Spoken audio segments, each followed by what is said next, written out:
Meus amigos, tudo bem? Vamos aprender um pouquinho com a palavra de Deus? O Salmo é o número 87.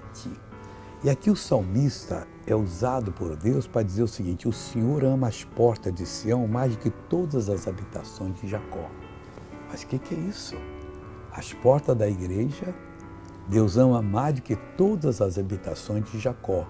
E Jacó tinha muitos descendentes. O que são as portas de Sião? Aquelas aberturas na palavra que Deus dá para a gente. Ali que está o sucesso. Não é o que nós já conquistamos, não.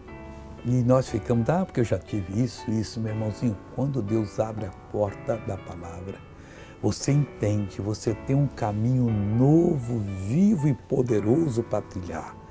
Você orando, você entra na presença de Deus e Ele contempla você, aí ninguém consegue vencê-lo e você torna-se uma pessoa vitoriosa para a glória de Deus. Vamos ver agora, em nome de Jesus Cristo, um testemunho e eu já volto para orar com você. Estive 2 horas viajando. Eu não conseguia chegar.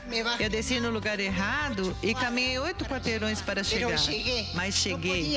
Não consegui, as minhas pernas e os meus joelhos não aguentavam mais. Vem aqui em cima, por favor. Como a senhora caminhava antes da oração? Assim, missionário. E já estava afetando esta aqui. Há quanto tempo? Já faz uns 3 anos. Caminhe para lá. Mas caminhe bem agora. Como está agora? Olha, irmão. Agora está bem. Oh, glória a Deus. Agora vamos fazer oração. Pai, em nome de Jesus eu te peço. Eu suplico agora, Pai, o Senhor que ama as portas de Sião mais do que todas as habitações de Jacó e que nos tem aberto essas portas, esses entendimentos da palavra, nós estamos aqui para vencer, Deus, para tomar posse, para exigir, para determinar, para mandar embora, para falar e ver a coisa acontecer. Pois, Pai, eu uno a minha fé com a fé dessa pessoa, repreendo todo o mal e digo, sai em nome de Jesus. Amém.